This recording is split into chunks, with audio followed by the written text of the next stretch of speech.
ಪಹಲ್ಗಾಮ್ ಭಯೋತ್ಪಾದಕ ದಾಳಿಗೆ ಭಾರತೀಯ ಸೇನೆ ಪ್ರತಿಕಾರ ತೀರಿಸಿಕೊಂಡಿದೆ. ಮಧ್ಯರಾತ್ರಿ ಭಯೋತ್ಪಾದಕರು ಶಾಂತಿಯುತವಾಗಿ ನಿದ್ರಿಸುತ್ತಿದ್ದಾಗ ಭಾರತ ಆಪರೇಷನ್ ಸಿಂಧೂರ್ ಅನ್ನು ಪ್ರಾರಂಭಿಸಿತ್ತು. ಇದರಲ್ಲಿ ಪಾಕಿಸ್ತಾನ ಮತ್ತು ಪಾಕಿಸ್ತಾನ ಆಕ್ರಮಿತ ಕಾಶ್ಮೀರದಲ್ಲಿನ ಭಯೋತ್ಪಾದಕ ಅಡುಗುತಾಣಗಳ ಮೇಲೆ ನಿಖರವಾಗಿ ದಾಳಿ ನಡೆಸಲಾಯಿತು. ಏಪ್ರಿಲ್ 22ರಂದು ಪಹಲ್ಗಾಮ್ ದಾಳಿಗೆ ಪ್ರತಿಯಾಗಿ ಈ ಕ್ರಮ ಕೈಗೊಳ್ಳಲಾಯಿತು. ಹಾಗಿದ್ರೆ ಹೇಗೆ ಈ ದಾಳಿ ನಡೆಸಲಾಯಿತು, ಹೇಗೆ ಪ್ಲಾನ್ ಮಾಡಲಾಗಿತ್ತು ಅನ್ನೋ ಬಗ್ಗೆ ನಿಮಗೆ ಸಂಪೂರ್ಣವಾದ ಮಾಹಿತಿಯನ್ನು ಈ ವಿಡಿಯೋದಲ್ಲಿ ನೀಡ್ತೀವಿ. ನೀವು ಅದಕ್ಕೂ ಮುಂಚೆ ಸುದ್ದಿ ಅನ್ನದ ಸಬ್ಸ್ಕ್ರೈಬರ್ ಆಗೋದನ್ನು ಮರಿಬೇಡಿ.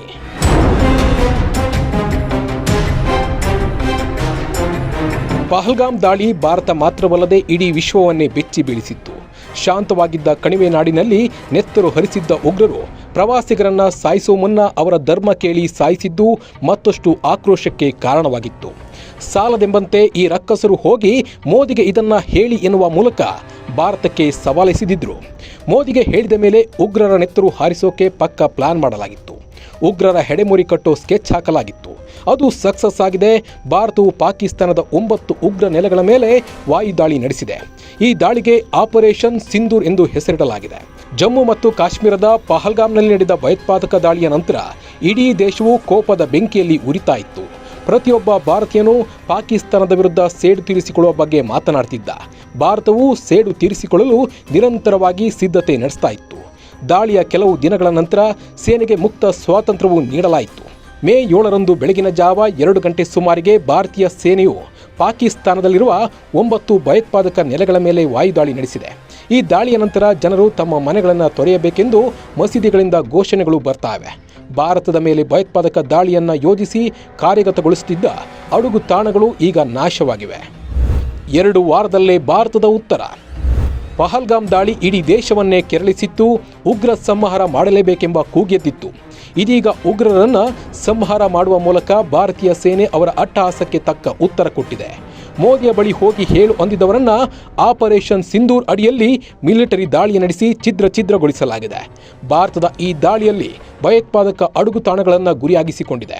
ಇದರಲ್ಲಿ ಪಿಒಕೆ ಮತ್ತು ಪಾಕಿಸ್ತಾನದ ಪಂಜಾಬ್ ಪ್ರಾಂತ್ಯದಲ್ಲಿ ಭಯೋತ್ಪಾದಕ ಅಡುಗುತಾಣ ಪ್ಯಾಡ್ಗಳನ್ನು ಗುರಿಯಾಗಿಸಿಕೊಂಡಿದ್ದು 70ಕ್ಕೂ ಹೆಚ್ಚು ಭಯೋತ್ಪಾದಕರು ಸಾವನ್ನಪ್ಪಿದ್ದಾರೆ ಎಂದು ವರದಿಯಾಗಿದೆ. 26 ಮಂದಿ ಪ್ರವಾಸಿಗರನ್ನ ಬಲಿ ಪಡೆದ ಉಗ್ರರ ಸಂಹಾರಕ್ಕೆ ಪಣ ತೊಟ್ಟ ಪ್ರಧಾನಿ ನರೇಂದ್ರ ಮೋದಿ ಆಪರೇಷನ್ ಸಿಂಧೂರ್ಗೆ ಗ್ರೀನ್ ಸಿಗ್ನಲ್ ನೀಡಿದ್ರು. ಸಭೆಗಳ ಮೇಲೆ ಸಭೆ ನಡೆಸಿ ಸಮರಕ್ಕೆ ಸಿದ್ಧರಾಗಿ ದಾಳಿ ನಡೆಸಿದ್ರು. ಮಂಗಳವಾರ ಮಧ್ಯರಾತ್ರಿ ಆಪರೇಷನ್ ಸಿಂಧೂರ್ ಶುರುವಾಗಿದ್ದು ರಾತ್ರಿ ಇಡೀ ಪ್ರಧಾನಿ ಮೋದಿ ನಿದ್ದೆ ಮಾಡದೆ ದಾಳಿ ಬಗ್ಗೆ ನಿಗಾ ವಹಿಸಿದ್ರು ಎಂದು ವರದಿಯಾಗಿದೆ. ಈ ಮೂಲಕ ದಾಳಿಯಾದಾಗ ಮೌನ ವಹಿಸಲು ಭಾರತವಲ್ಲ, ಬದಲಾಗಿ ಉಗ್ರರನ್ನ ಅವರದೇ ನಾಡಿನಲ್ಲಿ ಸಂಹಾರ ಮಾಡುವ ನವ ಭಾರತ ಎಂಬ ಸಂದೇಶವನ್ನು ಇಡೀ ವಿಶ್ವಕ್ಕೆ ಸಾರಿದ್ದಾರೆ. ಭಾರತ ಮತ್ತು ಪಾಕ್ ಗಡಿಯಲ್ಲಿನ ಉದ್ವಿಗ್ನತೆಯಿಂದಾಗಿ ವಿಮಾನ ಕಾರ್ಯಾಚರಣೆಗಳ ಮೇಲೆ ಪರಿಣಾಮ ಬೀರಿದೆ. ಶ್ರೀನಗರ, ಜಮ್ಮು ಹಾಗೂ ಅಮೃತಸರದಲ್ಲಿ ವಿಮಾನ ಕಾರ್ಯಾಚರಣೆಗಳು ಸಂಪೂರ್ಣವಾಗಿ ಸ್ಥಗಿತವಾಗಿದೆ. ಚಂಡೀಗಢ ಮತ್ತು ಧರ್ಮಶಾಲಾದಲ್ಲಿರುವ ವಿಮಾನ ಕಾರ್ಯಾಚರಣೆಗಳ ಮೇಲೆಯೂ ಪರಿಣಾಮ ಬೀರಿದೆ ಎಂದು ವಿಮಾನಯಾನ ಸಚಿವಾಲಯ ತಿಳಿಸಿದೆ. ಭಾರತದ ಸ್ಪಷ್ಟನೆ ಬಳಿಕವೂ ಪಾಕ್ ಉದ್ದಟತನ.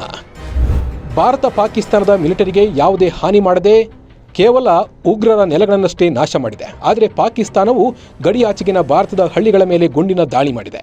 ಇದರಿಂದ 3 ನಾಗರಿಕರು ಮೃತಪಟ್ಟಿದ್ದಾರೆ. ಸುಳ್ಳು ಕತೆ ಕಟ್ಟುತ್ತಿರುವ ಪಾಕ್ ಆಕ್ರಮಿತ ಕಾಶ್ಮೀರದಲ್ಲಿ ಭಾರತ ಸೇನೆ ಕ್ಷಿಪಣಿ ದಾಳಿ ನಡೆಸಿದೆ. ಮಧ್ಯರಾತ್ರಿ ನಡೆದ ದಾಳಿಯಲ್ಲಿ 8 ಜನರು ಮೃತಪಟ್ಟಿದ್ದು 36 ಜನರು ಗಾಯಗೊಂಡಿದ್ದಾರೆ ಎಂದು ಪಾಕಿಸ್ತಾನ ತಿಳಿಸಿದೆ. ಈ ದಾಳಿಯಲ್ಲಿ 2 ಮಸೀದಿಗಳು ಸೇರಿವೆ ಎಂದು ಪಾಕಿಸ್ತಾನ ಸುಳ್ಳು ಕಥೆಯನ್ನ ಹೇಳ್ತಿದೆ.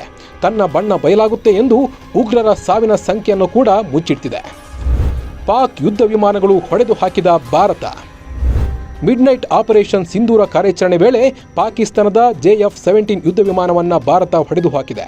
ಹೌದು, ಚೀನಾ ನಿರ್ಮಿತ JF-17 ಯುದ್ಧ ವಿಮಾನ ಭಾರತದ ದಾಳಿಯನ್ನ ತಡೆಯಲು ಬಂದಿತ್ತು. ಈ ಸಂದರ್ಭದಲ್ಲಿ ಭಾರತ ಕ್ಷಿಪಣಿಯನ್ನು ಹಾರಿಸಿ ಬೀಳಿಸಿದೆ ಎಂದು ವರದಿಯಾಗಿದೆ. ಈ ವಿಚಾರದ ಬಗ್ಗೆ ಇಲ್ಲಿವರೆಗೆ ಭಾರತದ ಸೇನೆ ಅಧಿಕೃತವಾಗಿ ತಿಳಿಸಿಲ್ಲ. ಒಟ್ನಲ್ಲಿ ಪಹಲ್ಗಾಮ್ ದಾಳಿಗೆ ಭಾರತ ಪಾಕ್ಗೆ ತಕ್ಕ ಉತ್ತರವನ್ನೇ ಕೊಟ್ಟಿದೆ.